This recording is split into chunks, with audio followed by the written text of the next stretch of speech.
Já, góða kvöldið og verið velkomin í þáttinn Leigjandinn lífið á leigumarkaði. Ég heiti Guðmundur Hrafn og í þessum þáttu verðum við að fjalla aðstæður fólks á leigumarkaði, umhverfi leigjenda og hagsmunabaráttu þeirra. Við höfum undanförnum þáttum verið að fjalla leigjendasamtök í löndum í kringum okkur, baráttu þeirra og hvernig tilhögun þeirra baráttu og hverju þeirra hafa náð fram og þess háttar.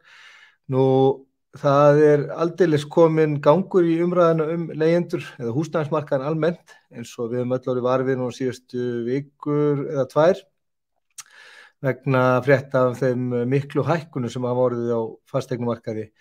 Þær eru orðnar það óheyrilegar að svona hinum meginstraums fjölmiðlum þykir nóg það voru fréttir hversu miklar hækkanir hafa orðið á íbúðum á stuttum tíma. Þar voru fréttir að litlar íbúðir hefðu hækkað alltaf 10 milljónir á 3 mánuðum og ef við yfirfærum þetta yfir árið þá eru þetta 40 milljón króna hækkun á ársgrundvelli fyrir litla íbúð í Reykjavík.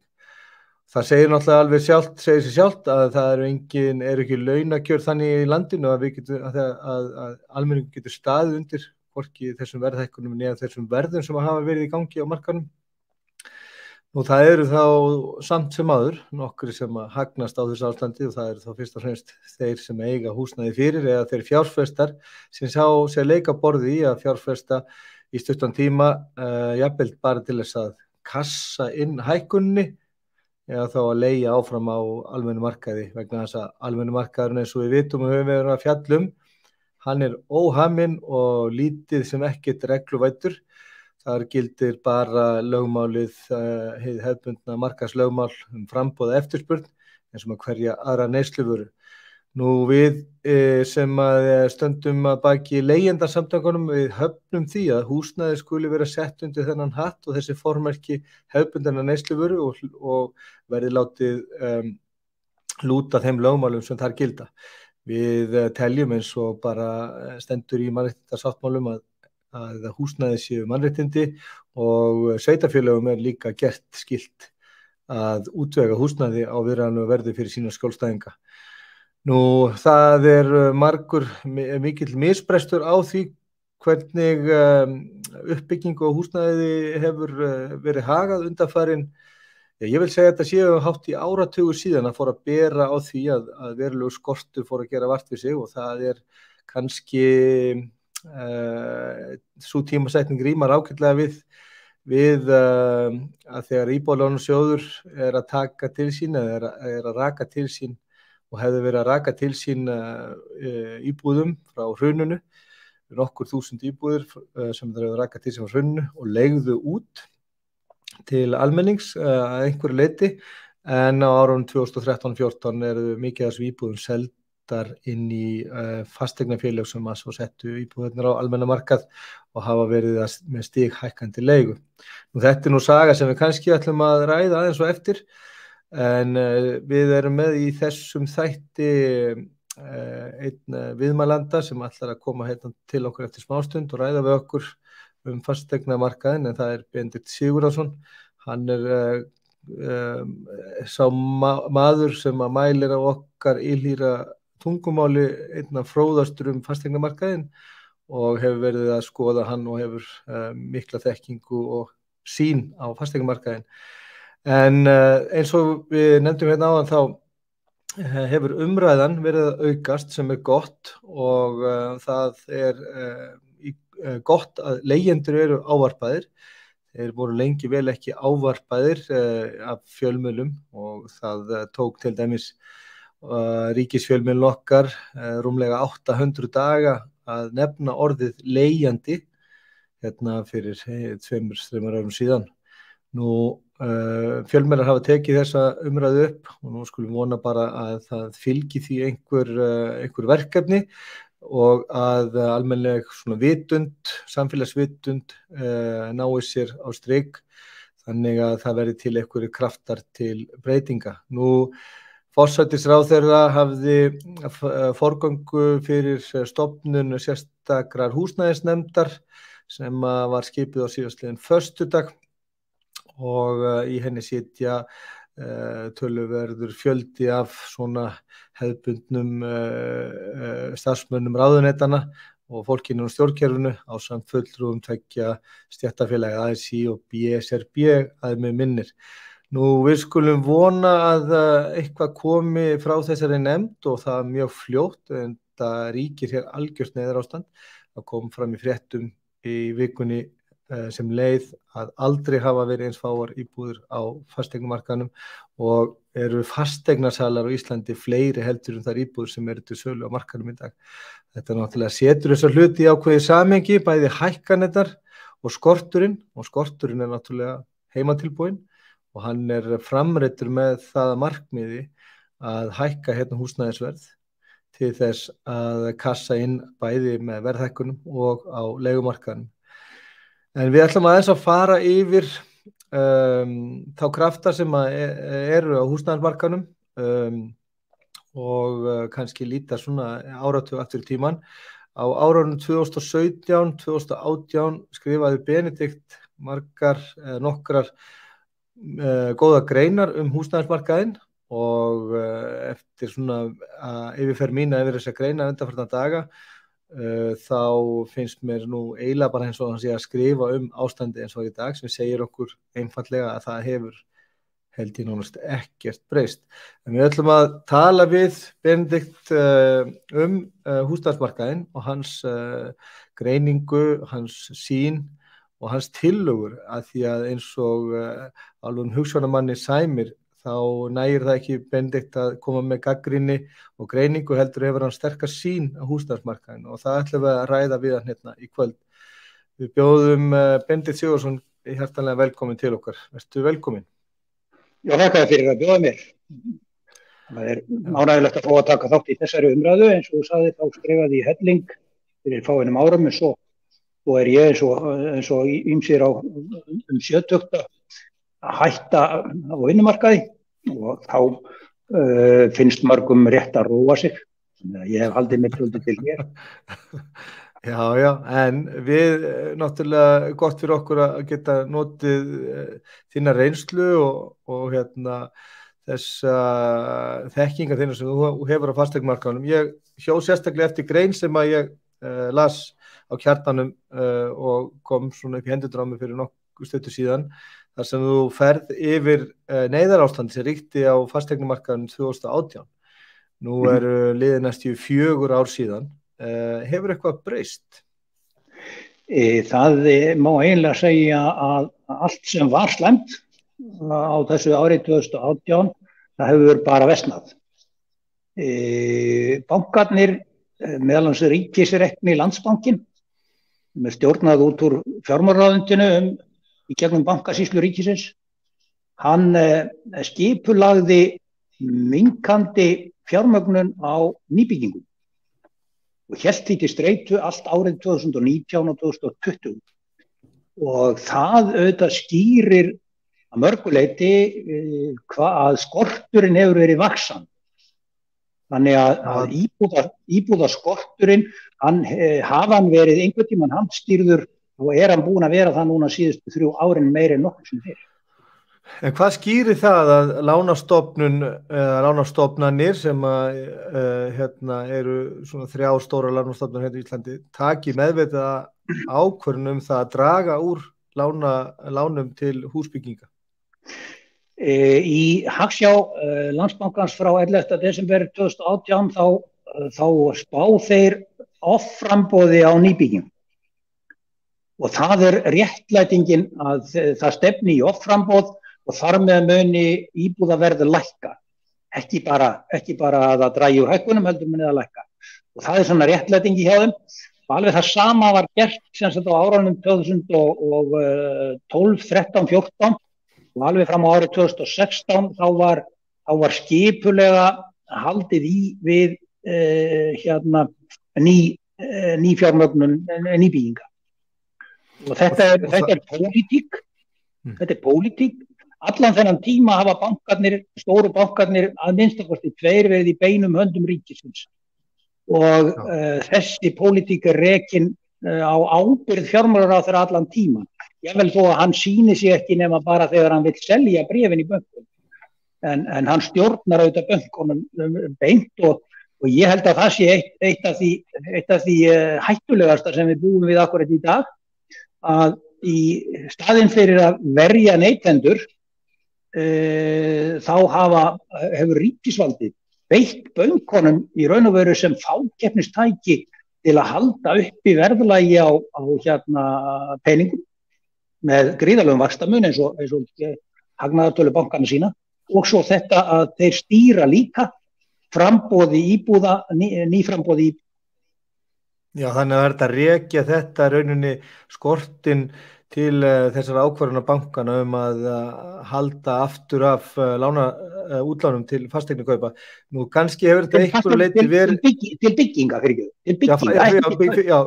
uppbygging á fasteignamarkaði, vildi ég meina. En þetta hefur kannski einhverju leyti verið réttlætanlegt árunum eftir hrun þegar var talað að hér væru fleiri þúsund tómar íbúðir sem að enginn gæti svo sem búið í. Hér var mikið verið að gantast með að hér væru bæði innviður og hverfir sem að hefðu pláss fyrir þúsundir íbúða sem að væru bara ekkert hérna á Íslandi. Já, sko offramboð íbúða frá því fyrir hrun, það þurrkaðist upp á innan við 3 árum. Þannig að strax árið 2013 var orðið alveg ljóst að það stemdi í skort á húsnæði, jafnvel þó að menn væri ekki búin að sjá framan í allan þann gríðarlega innflutning á erlendu vinnuafli sem að reyndist nauðsynlegur til að keyra hagvöxtinn af stað í framhaldi af hruninu, og við erum aftur að sjá það gerast þó að húsnæðis- og mannvirkjastofnun spái því að það þurfi 30.000 íbúðir á tilteknum tíma, þá þar ekki tekin mið af öllum þeim fjölda fólk sem að framkvæmdastjóri Samtaka atvinnulífsins segir að þurfi til þess að keyra upp hagvöxt næstu 8 árin. Já, við erum bara að tala þessa þessa fólksfjölda þróun sem að við sjáum fram á framreiknaðan fjölgun íbúða. Já. Þannig að þetta ástand rauninni heimaskapað með því að bregðast ekki við þeim spám sem að voru uppi á þeim tíma fólksfjöldaþróun, að þá ekki brugðist við, og heldur ekki þegar ástandið orðið slæmt árið 2017-18, þá skorturinn orðinn áþreifanlegur, það mikið og slæmt ástand á húsnæðismarkaði, en samt segir Landsbankinn á þessum tíma að þeir telja að það verið offramboð á fasteignum árið 2019 og vilji draga úr útlánum til uppbyggingu á fasteignamarkaði. Hvernig þetta skýra þetta öðruvísi heldur en þarna sé verið að reyna að hafa áhrif á verðmyndun á fasteignamarkaði? Það náttúrulega bara alveg augljóst mál að ríkið viðurkennir í þessu tilfelli í gegnum þessar lykilfjármálastofnanir, að viðurkennir að þeir stjórna í raun og veru magnmyndun inn á markaðinn, og þetta verður auðvitað sérstaklega krítískt þegar Seðlabankinn fer síðan af stað með því að auka lánaheimildir bankana sem hluta af COVID viðbragði, en skilyrðir það ekki, þannig að í staðinn fyrir að bankarnir færu að auka útlán til nýsköpunar, til atvinnufjárfestingar og innviðafjárfestingar eða nýbyggingar íbúða, þá bara fóru þeir í að auka útlán til endurkaupa á íbúðum sem að voru þegar allt of fáar á markaðnum.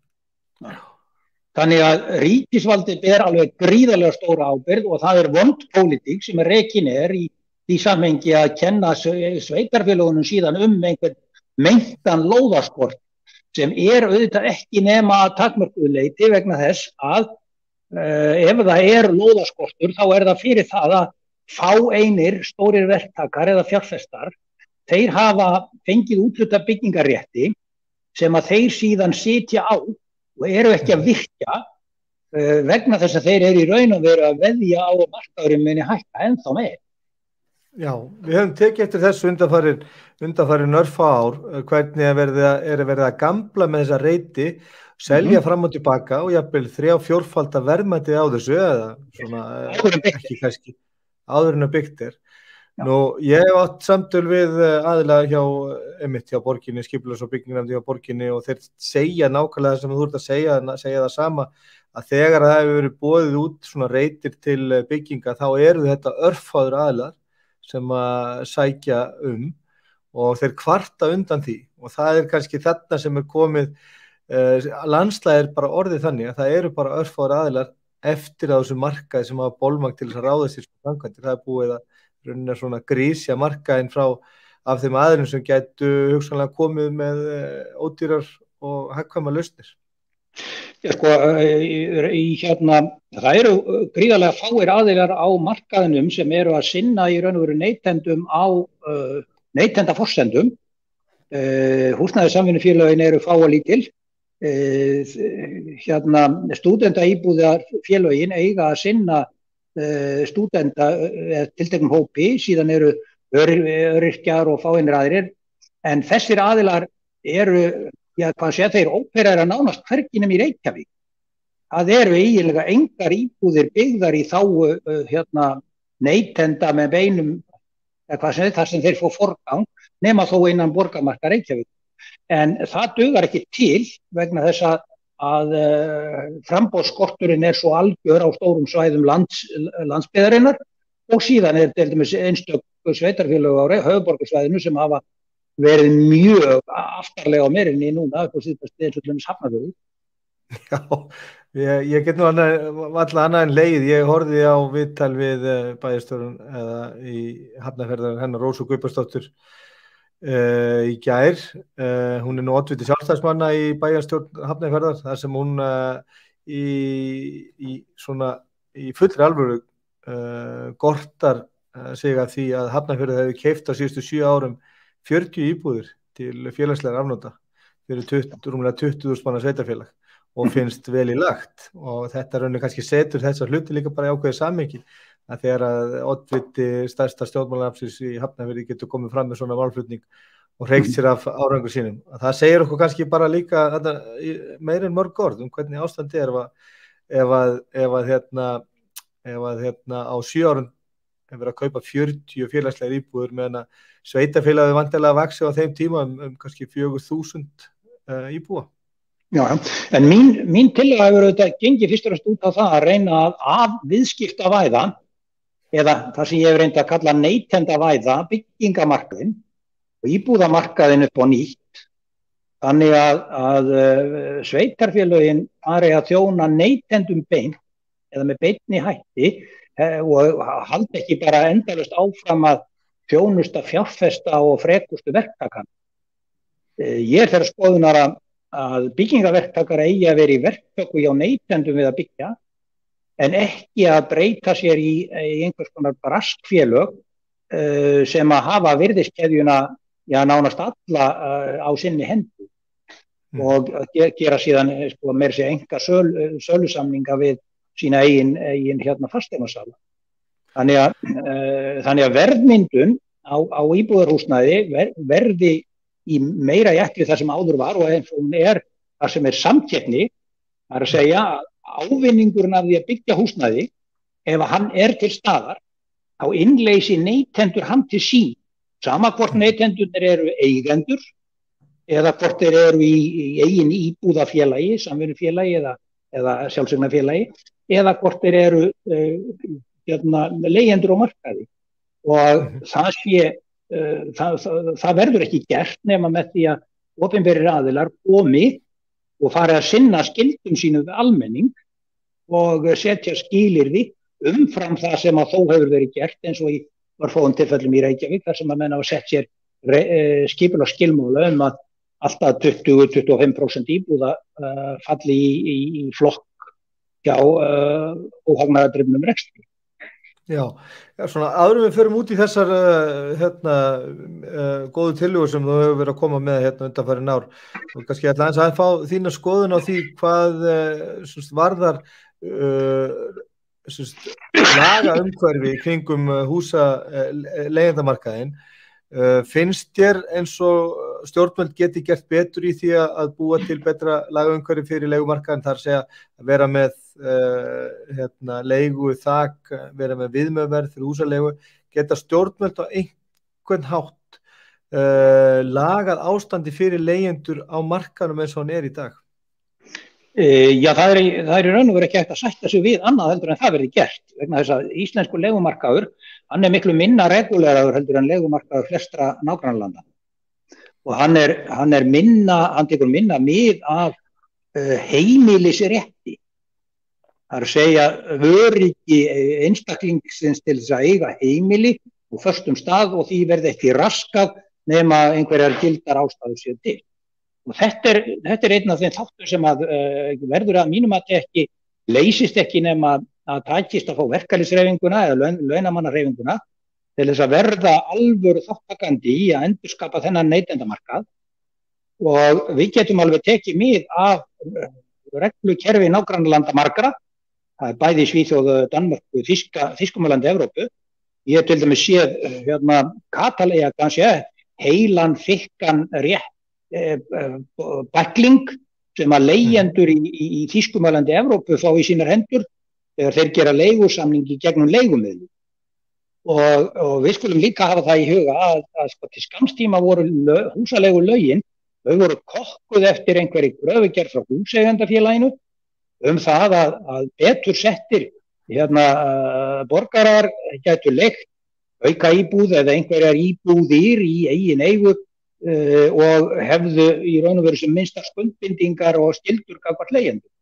Nú auðvitað bara ástandið allt öðruvísi, það þarf að búa til umgjörð sem að tekur mið af því að það eru íbúðafélög og það er að taka mið af því að það eru íbúðafélög í mismunandi rekstri, þannig að það þarf að vera öðruvísi skilmálar og alveg skýrir fyrir eigin rekstur neytenda annars vegar og svo hins vegar ég þeirra skoðunar að við þurfum að taka upp það sem almenna reglan eins og í Þýskalandi að aðilar sem eru að leigja íbúðir umfram það sem auka íbúð í eigin húsi eða þrjár, jafnvel í húsinu þessu býrð, að þá þarf þú að koma þeim í rekstur og umsjón hjá viðurkenndum leigumiðlara eða íbúðaleigufélagi þar sem að farið eftir öllum gildandi reglum, haft eftirlit og neytandinn getur snúið sér til félagsins sem þá þjónustu aðili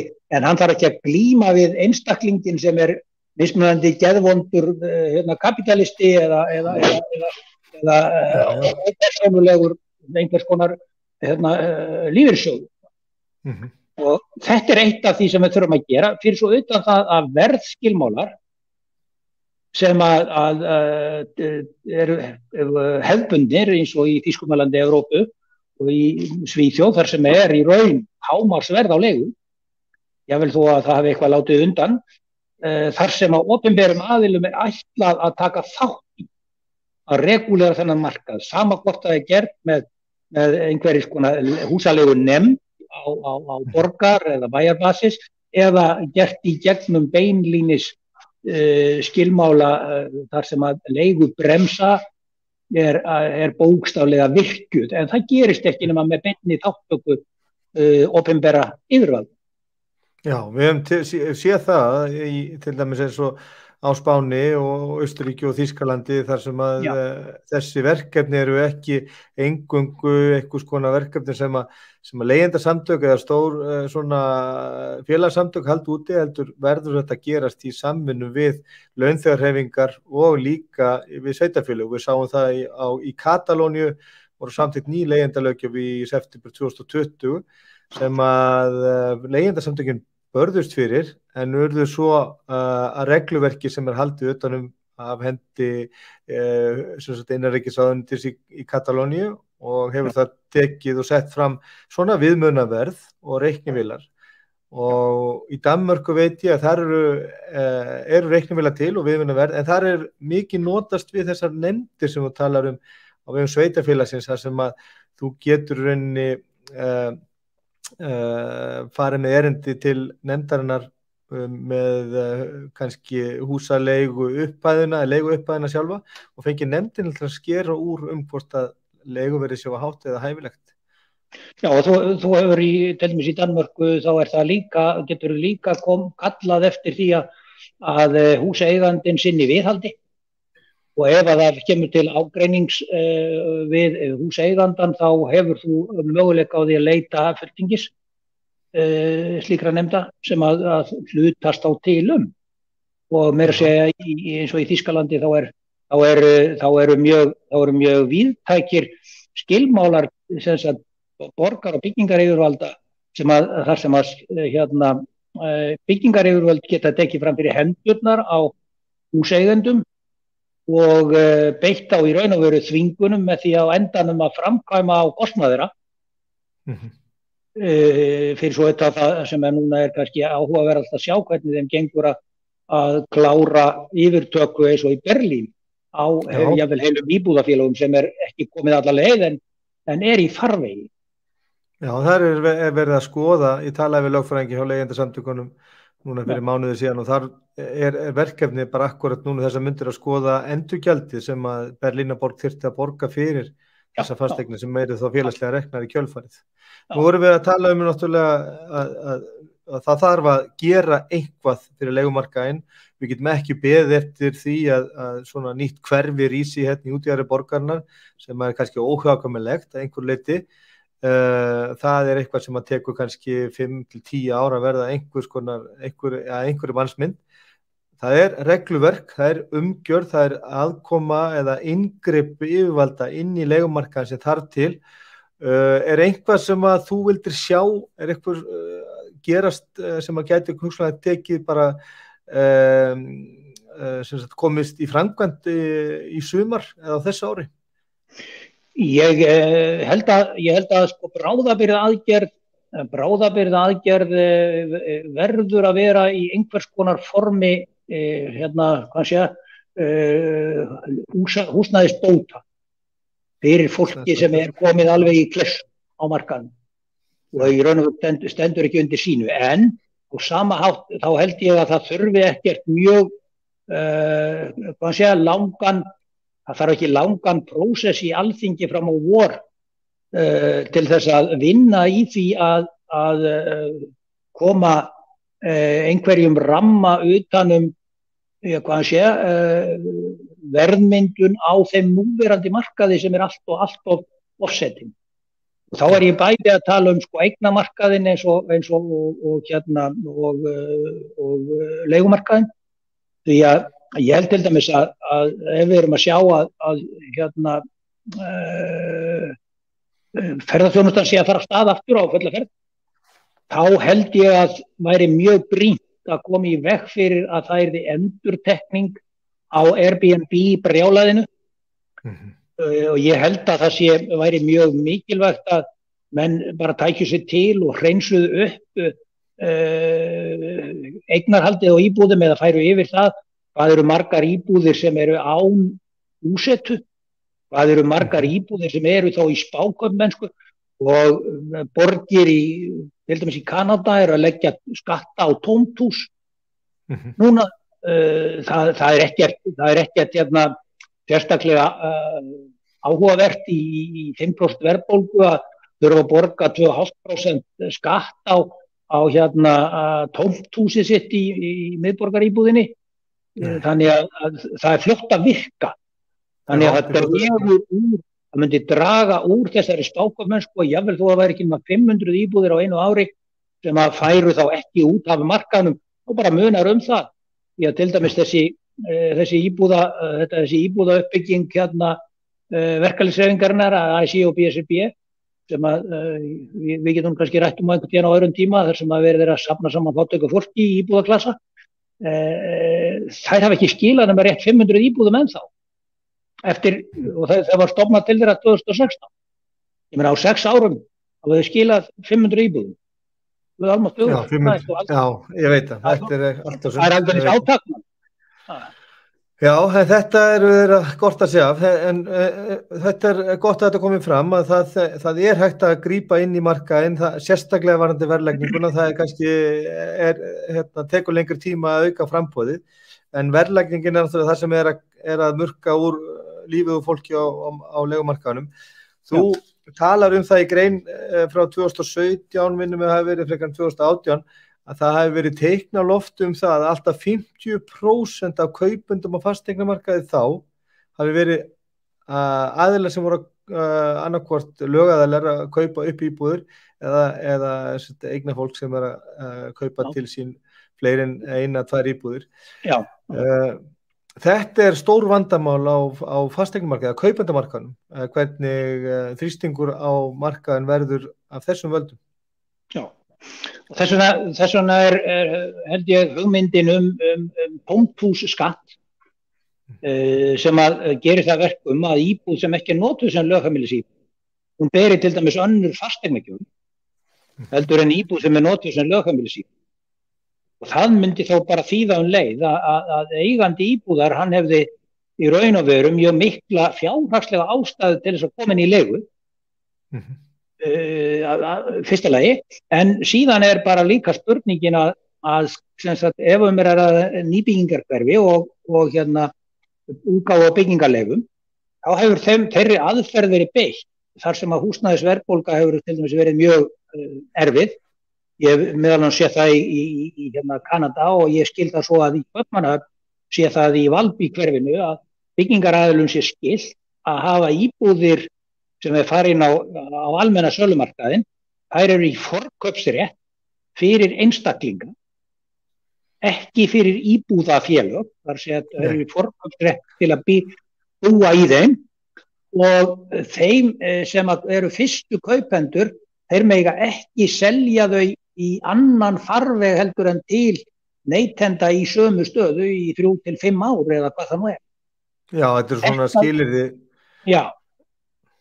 Og þetta væri hægt að koma auðveldlega inn á markaðinn til þess að koma í veg fyrir þetta, því að þetta hefur síst lagast. Ég heyrði nú í henni Drífu Snædal í hvort það var í fyrra haust, frekar en haustið 2020, þar sem hún nefnir að rúmlega heilmingurinn af leikendum á fasteignum kaupendamarkaði séu aðilar sem eru ekki að kaupa sér fasteigni til heimilis.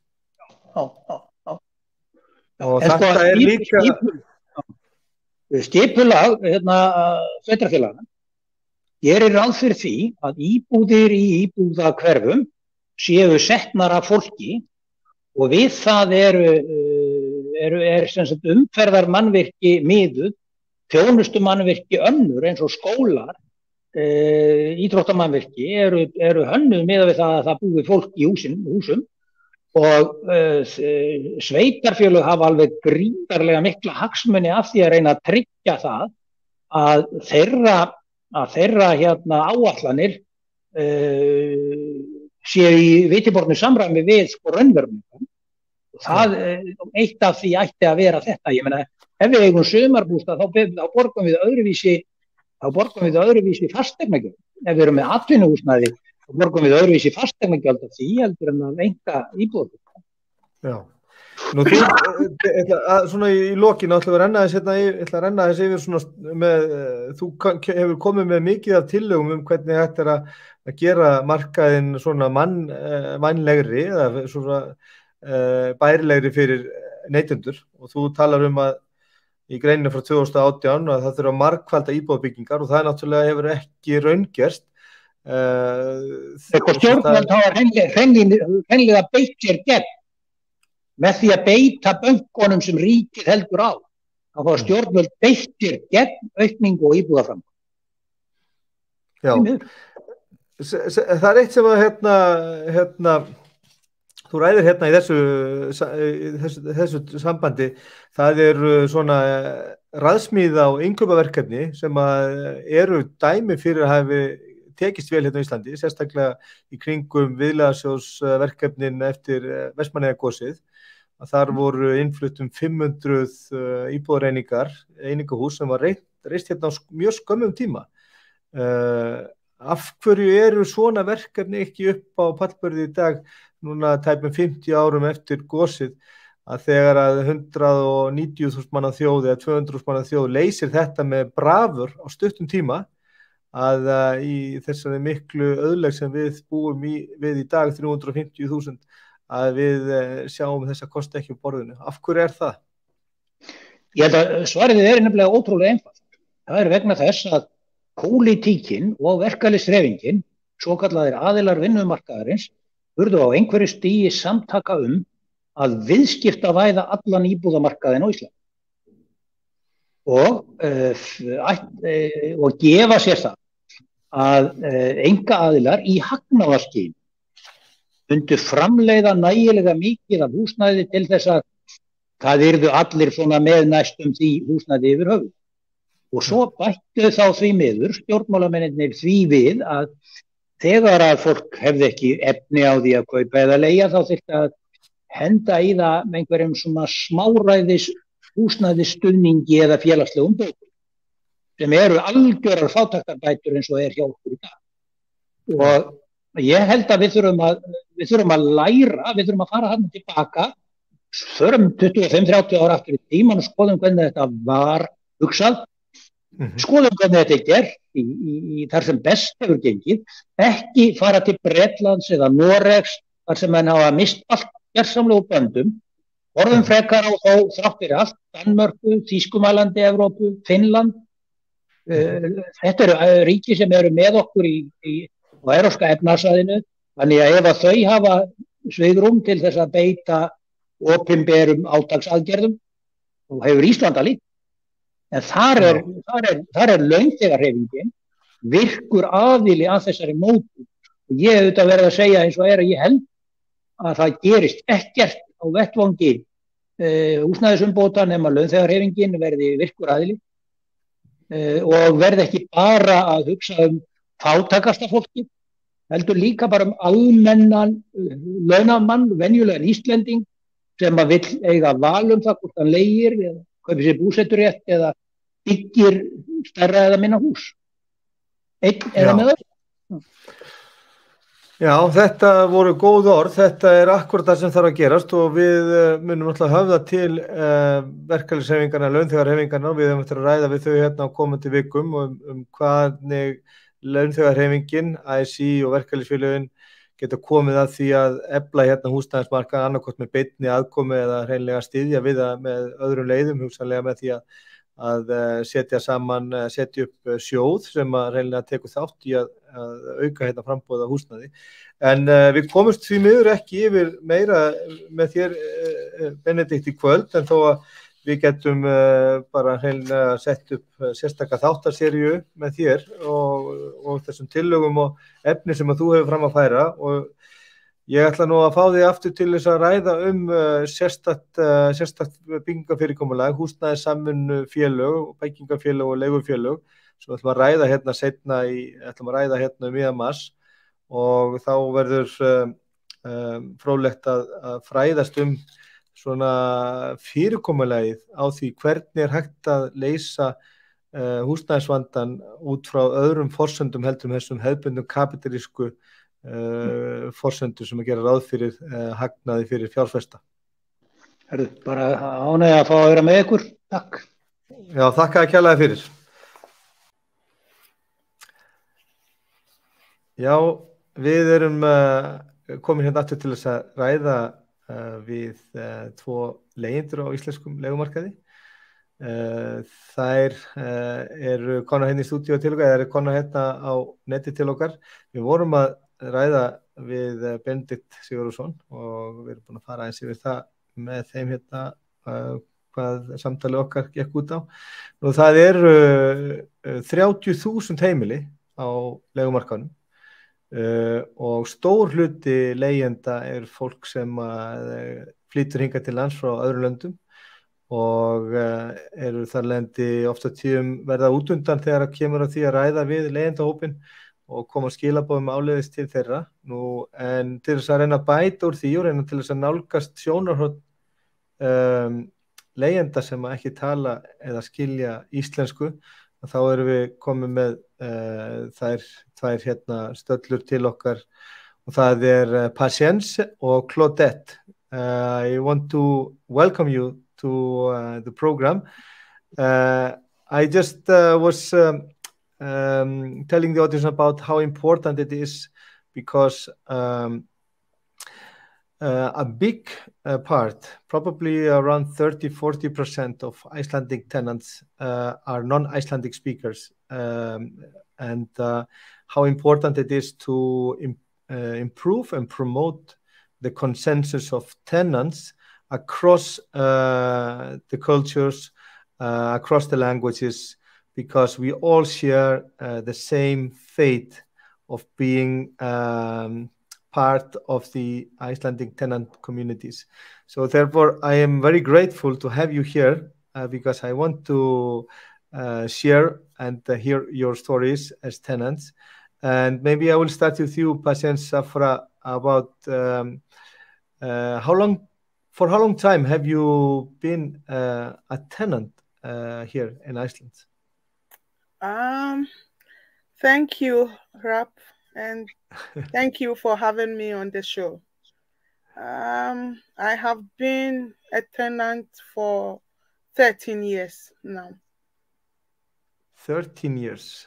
Yeah. So have you been living in the capital area, or have you been living around in Iceland? I've been living in the capital area. Yeah. And so you have been a tenant then, let's say it's since 2009. Yeah. And have you felt a lot of difference or when you arrived on the tenant market, the rental market in Iceland, was it already very difficult? Or how does the development, how would you explain the development of the Icelandic tenant market? I was a bit lucky because my husband was already signed with an apartment from Sveitarfélagi, Reykjavík. Mm-hmm. So we've been in it since then, but there has been always a lot of problems and a lot of issues to deal with. So you're renting with Félagsbústaðir, or? Yes. Okay. So what kind of issues you have to deal with Félagsbústaðir? Is it maintenance, or is they are raising the rent, or? It's all those you've said. It's raising increasing the monthly payments, and when there are issues concerning maintenance, it takes a long time for things to be fixed. Yes. So, and Claudette, if I would ask you the same question, how long time have you been a tenant here in Iceland? I would say roughly 20 years. Oh, 20 years? Yes. Yes. All right. Yeah, I would say roughly 20 years. And I, like her, I've been both renting private and through, when my kids were younger, I did it also through Reykjavíkurborg. Yeah. And the private situation was always, as we all know, they raise the rents whenever they want to, and you being a single mother, you are thinking like, okay, what do I do now? So my thing was just to let the father of my kids have custody, because I cannot afford my kids and I cannot afford to pay rent, right? And I went into the Reykjavik between 2000 and I think 9 and no. Between 2009 until 2012, I went into the Reykjavíkurborg thingy, and so I got my kids with me every other week or every other weekend, and but it's because I was working, so I didn't get a lot of, what do you call it, húsaleigubætur, you know, but it was still a struggling thing. So, and I thought like, okay, I need to do something. Then I lost my job and I decided to pack up and leave for Norway. And I stayed in Norway for 7 years. I moved back 2018. I moved back to Iceland. And I swear to God, I have a good job. I have a good job. I have a reasonable salary. I can't afford to rent. No. I moved from Norway straight to Selfoss, living with my best friend and her husband for a couple of months, and then my ex-mother-in-law, like, she was my mother-in-law like 20 years ago. She came to visit me in Telfos, and she said, listen, we have in the apartment building where we live, there's a big there's a storage room there, but they don't use it as a storage room. I can ask them if you can rent there. And this is what I've been doing since end of 2008. And I'm living in a room, and I'm using my ex-mother-in-law's kitchen and bathroom. You know, I'm going to be 50 years soon, and I'm still living like a teenager, but it doesn't make sense that I cannot afford to rent, because if I have to rent for a monthly, for me, it's going to be like 200,000. And on top of that, it's what the Ramakohita and the internet and whatever. And my salary is gone. I cannot buy me even a bed after that. Do you know what I mean? Yes, I know what you mean, because here in Iceland, a big part of tenants on the Icelandic rental market are paying more than 60% of their salary for renting, even though OECD maximum is 40. They say if more than 40% of your monthly salary after taxes goes to housing cost, that will cause social problems, and it can cause high personal harm. But 60% of salaries for housing is quite common among tenants. So, of course, it's going to have negative impact. And for you, you say that you didn't want to offer this situation to your children. I have not a similar story, but I can relate to that. I have 4 children with my ex-wife. I have been on the rental market since my divorce, and I could not demand the kids to have a legal domicile with me, because I knew that the instability and security of being a tenant, I could not have the kids moving their legal domicile maybe every second year, because for now almost 8 years, I've moved 5 times. So of course this has a big impact of tenants. But Patience, you have had the kind of the positive side of your tenant history is that you've been able to stay in the same household since you arrived here, or what? It's not that positive. No. But you have been staying in your household for the majority of your tenant life. Yes. I've been, because I'm working hard. I have a stable job, but compared to what I'm doing, and I have a sick man at home with 2 kids with 5 stepchildren. It's very difficult to even parent, and when the other kids want to come for visit, to be able to, you know, buy food or to do extra stuff. It's not that easy. Like now, my husband has been sick. He cannot even descend the staircase, and we applied to change since I think 2016 or 2017, but there is no response. Wow. So you've been trying to get an internal moving with Félagsbústaðir because of the health condition, but there has been no solution for you until no. I was really upset last year, because our social worker just went on maternity leave, and we've been waiting for 5 years, and she didn't even have the courtesy to call us or to let us know that, oh, maybe I'm going on maternity leave, so this is the other person on your case, and the person is going to get in touch. Nothing, no communication. Total indifference. Excuse me.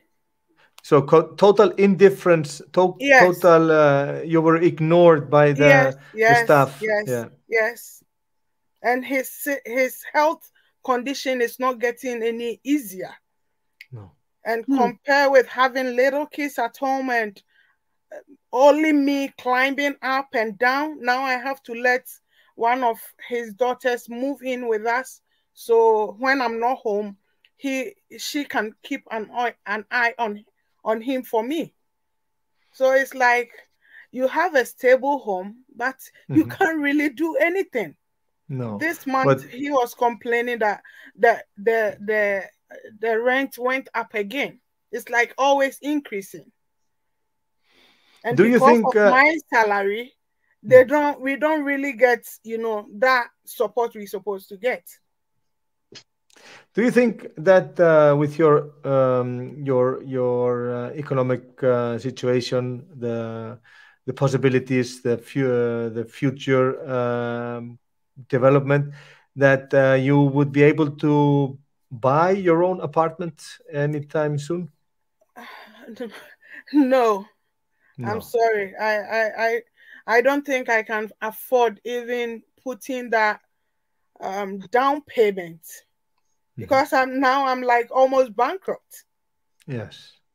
Taking care of the home, having 2 kids, having 5 extra stepchildren, and even though they are grown-ups, when they are coming for visits, you cannot tell them to buy their food.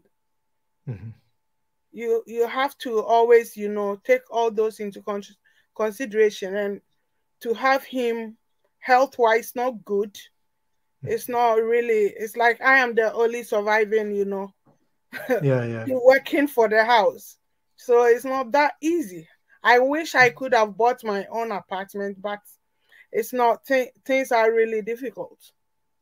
Yes, of course. What we all are hoping for, of course, is the security that we can build a stable home that can provide a safe shelter for our family, if it's our children or our spouse or ourselves. This is the primary reason that we keep up with the rent, or we keep up with the payments to take sure. Yeah. Claudette, on your 20 years as a tenant, first with on the private market with Reykjavik, have you felt things decline or get worse in Iceland, or compare your experience or your earlier years as a tenant to your situation today? It is most certainly worse, and that's what I feel. It doesn't even stay the same. It just keeps getting worse and worse. I mean, back then, like I said, the boys were with the dad. They can, okay, that's another story for another day. The boys are with the dad, and I'm on my own, keeping up the house. So now I'm alone, and I'm living in Vesturbær. And by that time, I think after taxes, my salary was around 300,000 or something, and I paid like 120,000 for a 1-bedroom apartment, which I thought I scored. Do you know what I mean? And and then I got a 3-bedroom, no, 1, 2, 3, 3-bedroom apartment from Reykjavíkurborg, and I paid 90,000. Yes. And I'm like, what is going on now? Because I'm on these groups for the renters, and whenever somebody's like, even a studio apartment is like 200,000, I'm like, I don't believe it. I think it's a joke. I'm like, this must be a joke. This must be a joke. And it makes you scared, because I started saving 3 years ago when I moved back. Okay.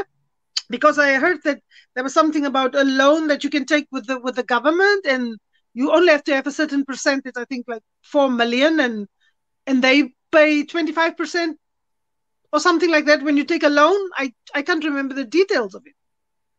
And I thought, okay, let me just save up for 4 million and stuff like that. But for some reason, I was just like, do you know what? Then I'll stay the way I stay with my ex-mother-in-law, and I take the money and I travel the world, because I don't feel motivated at this moment even to rent or to buy, because I'm just thinking like, there's no way out. I am at the moment, I'm going on a operation now on Thursday, the 24th, on my second operation in a year. And which means I'm not working, and my job isn't paying me, so I'm getting something that is called endurhæfingarlífeyri. Yeah. My salary went double down, like double down. And even thinking like what I'm paying for this room and what I'm paying except for the room, it's like, I still can't make a living. So how am I going to do? What am I going to do? You know, it's like a bit of a panic situation. And I just went, because you just sent me that link to Benedikt's proposal. Mm-hmm. And I went over it, and this co-op situation, I liked it because I traveled now in Africa, and this is what's happening there, because they are trying to, you know, a lot of people in the suburbs, they live in these shacks, mm-hmm. you know, so they are trying to get rid of the shacks. And what are they doing? They are building little houses. They give the people, okay, this is a plot for you, build your own house. Mm-hmm. You know, and people that can't afford houses, that they really see people can't afford it, because there are people also here that can't afford. Those town councils, they build small houses, you know, for the people mm-hmm. to just be in. And with your time, when you have money, you can make it extra room bigger, and you can make it. Mm-hmm. But this is so common down there. And I was thinking to myself, I'm sitting here and I'm thinking, maybe it's time I go back and I get one of those plots and I build my own house, mm-hmm. right? Yes. Because we are living in a first world country, and yes. they cannot take care of us. We mm-hmm. pay, what, 37, 36% tax? Is it still the same? I can't remember. And people over there, they don't pay much tax because they don't have a lot. You know, it's like Stefnarskipting there, right? Mm-hmm. Yeah. And they take in a very slow way. And I'm talking about, I'm making an example of my hometown. My hometown is called Lutheresburg in Namibia, and they take care of the people, you know, the housing situation and stuff, because they don't want people to live in the shacks. Mm-hmm. So why can't they do it here for us? Give us some plot and say, hey, build your house, build your flat, build your whatever. It's just the way that he said. And a lot of things that Benedikt said there made a lot of sense. And I'm so interested in getting to know, you know, getting to learn a little bit more. I will be out of order for the next weeks, but I want to know more about his proposals. We are going to talk about this kind of projects and programs in coming episodes in the middle of March, where we are going to discuss this co-op housing and also other forms of collaboration projects on the housing market, not only from individuals, but from municipalities, pension funds, and several ways of building and establishing great social housing programs. But I can share, and I relate to your kind of lack of faith in being able to establish your private ownership of an apartment in the coming future.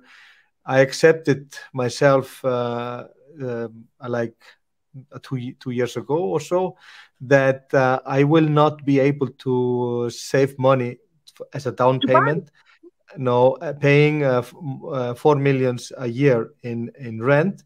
I don't think any normal salary can maintain a whole family, a rent, and also accumulating funds to be able to establish yourself on a private ownership. Mm-hmm. So I can relate to that. I want to hear Natalie. Are you? No. Okay. So patience. How is your future prognosis? Can you stay in the apartment that you rent with Reykjavíkurborg for into the future, or is it vital for you and your family to get a bigger and more appropriate apartment? At the moment, we need a specific apartment, because health-wise it's not really convenient for him And I hope for more than 5 years, at least, if it's not racism, if they want to prove to us that this is not racism, this is not like, we are not being ignored, we should be answered to, because we pay no matter how much they increase the rent, we pay every month. So I cannot understand when somebody's health is not allowing them to live in the apartment you've given them. We are not complaining that we don't want to live here because of maybe it's smaller space or whatever. We are just complaining because health-wise, it's not helping. And every report you need from the doctors has been submitted to you. So why can it take 5 years for us to get response? This doesn't give foreigners, the energy to come to the city council to ask for help. So we are always screwed around in the rental market like that. Yes. People are thrown into the Colosseum in front of the lions without any weapons and have to try to survive. I just must tell you that this is the story of Icelanders with Félagsbústaðir as well, so far as I've heard. Félagsbústaðir is a kind of a public-private company. It's no longer a special entity with the city of Reykjavik, and therefore, no, it's run as a company. Okay. And I've heard that people waiting 10, 12 years to get an apartment, and many people who are just giving up, and they can of course no longer wait so long for such a long time. But the service seems to be declining with Félagsbústaðir, and these are stories that we are hearing from people on the rental market. But this has been a really great talk. We are coming towards the end of the program. So I want to thank you, Patience and Claudette, for participating and sharing your story. And I hope to interact and communicate with you in the coming weeks and months, because as we are building the consensus and we're building the movement and the momentum of tenants, because what we need to do as tenants, we need to face and find each other, because the strength and the momentum, the force is with us. Every single month, Icelandic tenants are paying around 10 billion Icelandic kroner for rent. We are overpaying around 35 to 40 billion kroner every year in rent, overpaying. This is 50% of the cost that it takes to fix the rental market.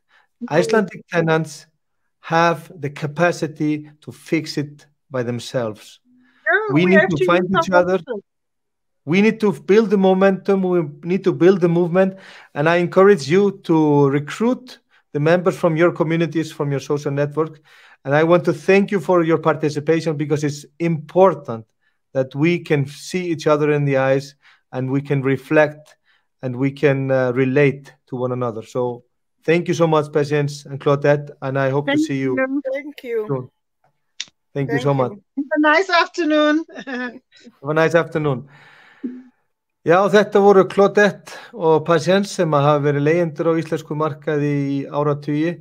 Þær hafa mikla reynslu af því að bæði vera á almennu leigumarkaði og leigjendur á félagsbústöðum.